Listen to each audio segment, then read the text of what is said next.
নেটে আমি আনন্দ নাড়ুর রেসিপি পেয়ে গেছি, আমি লিখেও নিয়েছি আর শিখেও নিয়েছি। ভালো, আনন্দ নাড়ু তো শিখে ফেলেছো। আর শোনো, তুমি আমাকে যা যা আনতে বলেছিলে সেগুলো আমি বাজার থেকে এনে রান্না করে রেখে দিয়েছি। এবার বসে পড়ো। নাড়ু বানাতে? আহ, নাড়ু বানাতে কেন, পড়তে বসো। এখন ফোন রেসিপি রেখে দিয়ে পড়াশোনায় মন দাও দেখিনি। পরীক্ষা কিন্তু একদম দরজায় করে এসে গেছে উষসী। কি যে বলো না তুমি, আতুর কাটার দিনটা আসতে বুঝি এখনো অনেক দেরি।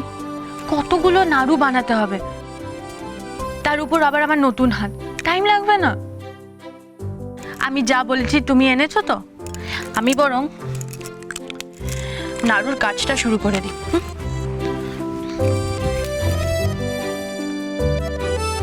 নিশিত, প্লিজ বোঝার চেষ্টা করো, আমার কাজের সঙ্গে এই বাড়ি মায়ের সম্মান জড়িয়ে আছে, আমি সেটা নষ্ট হতে দিতে পারি না। কিন্তু পরীক্ষা? তুমি আমার পাশে এভাবে থাকলে আমি সব পরীক্ষা সম্মানের সঙ্গে উতরে দেব, আমি জানি।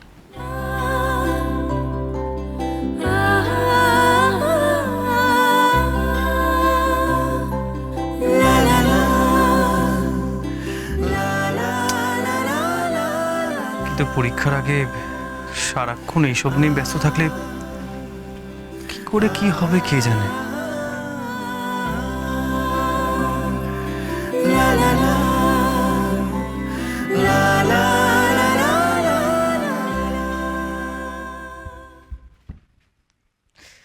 আচ্ছা, কাকুলির ব্যাপারটা তো নিশিতকে বলাই হলো না, এখন একবার বলি।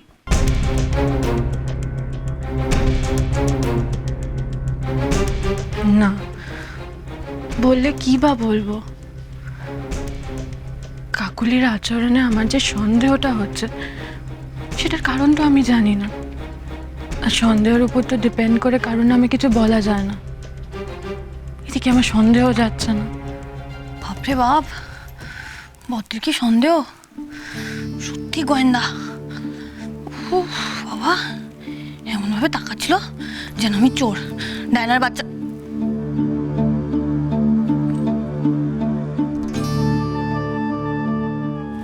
হ্যাঁ,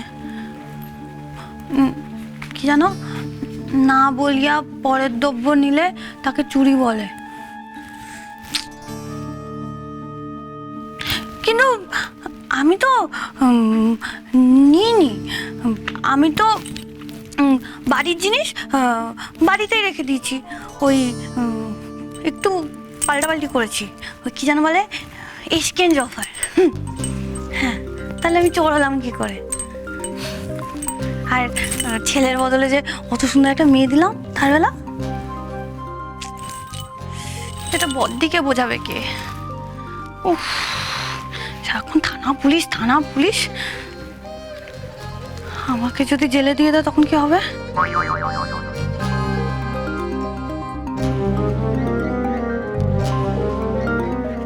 না, বদ্দি এখন দেবলকে নিয়ে ব্যস্ত আছে, সেটাই থাক। আমি যদি একটু সাবধানে থাকি তাহলে বদ্দি আর আমাকে সন্দেহ করবে না। হ্যাঁ, আমি চুপি চুপি যাবো, মেয়েটাকে একটু আদর করবো, তারপর চলে আসবো, কেউ জানতে পারবে না।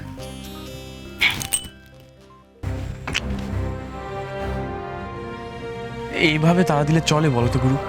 আমি তোমাকে বলেছি তুমি আমাকে কয়েকটা দিন সময় দাও, আমি পাতার পর পাতা সব তোমার কাছে সাজিয়ে দিয়ে আসবো। না, এই ব্যাপারটা তো এত সহজে ছেড়ে দেওয়া যাচ্ছে না। ও কাকে কোন ইনফরমেশন দেওয়ার কথা বলছিল, আর আমাকে দেখে ভয় বা কেন পেয়ে গেল? বাড়িতে একটার পর একটা এত ঘটনা ঘটে যাচ্ছে, কেবল কার আবার ক্ষতি করবে? তোমার বড় বৌদি, তোমার এখন থেকে আমার জীবনে একমাত্র লক্ষ্য হচ্ছে তোমার সর্বনাশ করা। নিজেকে খুব বুদ্ধিমতী মনে করো না তুমি? খুব অহংকার, তাই বারবার আমাকে সন্দেহ করে করে তুমি যে আমার কতটা ক্ষতি করে ফেলেছো তা তুমি নিজেও জানতে পারো না। বড় বৌদি, তুমি যদি ডায়নাকে আদর করে মার সামনে এনে তোমার পোল না খুলতে, তাহলে তো কারোর কোনো ক্ষতি হতো না, না তোমার, না আমার, না ডায়নার। কেন কেন বড় বৌদি তুমি আমার পাখা ধানে মই দিতে গেলে? কেন? আজ আমি শিব ভক্তের কাছে শুধুমাত্র ফেসে গেছি তোমার জন্য।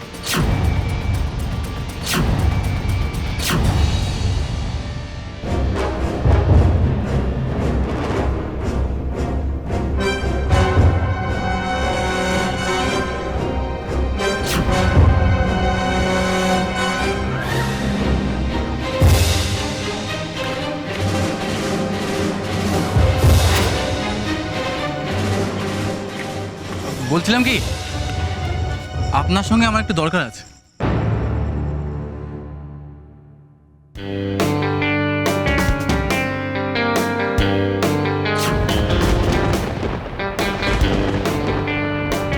আমার সঙ্গে? হ্যাঁ, আপনার সঙ্গে। আপনি মনে হয় আমাকে চিনতে পারছেন না। আমার বড় বৌদি উষসী ঘোষ। আপনাকে জেলে পাঠিয়েছিল না? তা কবে ছাড়া পেলেন? আমি জানি যে আমার বড় বৌদির ওপরে আপনার খুব রাগ জমে আছে, আর হবেই না কেন। কেউ যদি কাউকে এভাবে জেলে পাঠায় তাহলে তো সে রেগে থাকবে, তাই না?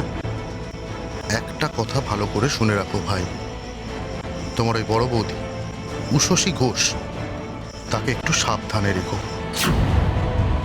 ও আমার সব প্ল্যান এলোমেলো করে দিয়ে যা ক্ষতি করেছে, তাতে ওর সর্বনাশ না করা পর্যন্ত আমার কোনো শান্তি নেই।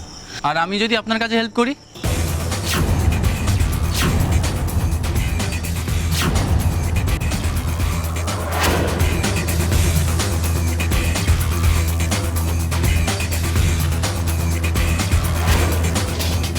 কেন, উষসী তোমাকেও ফাঁসিয়েছে নাকি? হ্যাঁ, আমি আমার বড় বৌদিকে এমন শিক্ষা দিতে চাই না যে সে আর কোনোদিনও যাত্রার ব্যাপারে নাক গলাতে না পারে।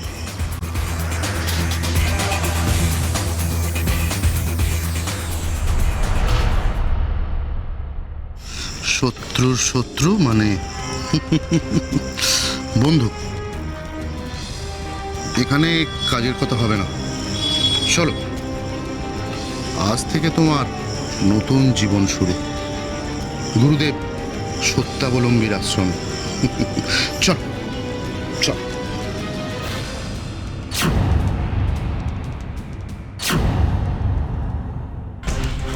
না, এখন এসব ভাবলে চলবে না।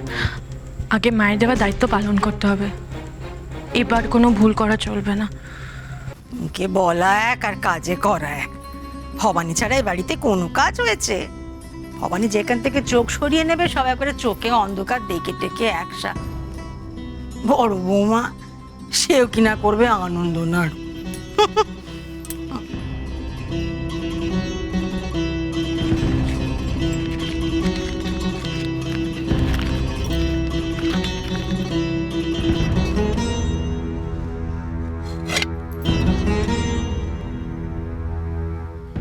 বাবা,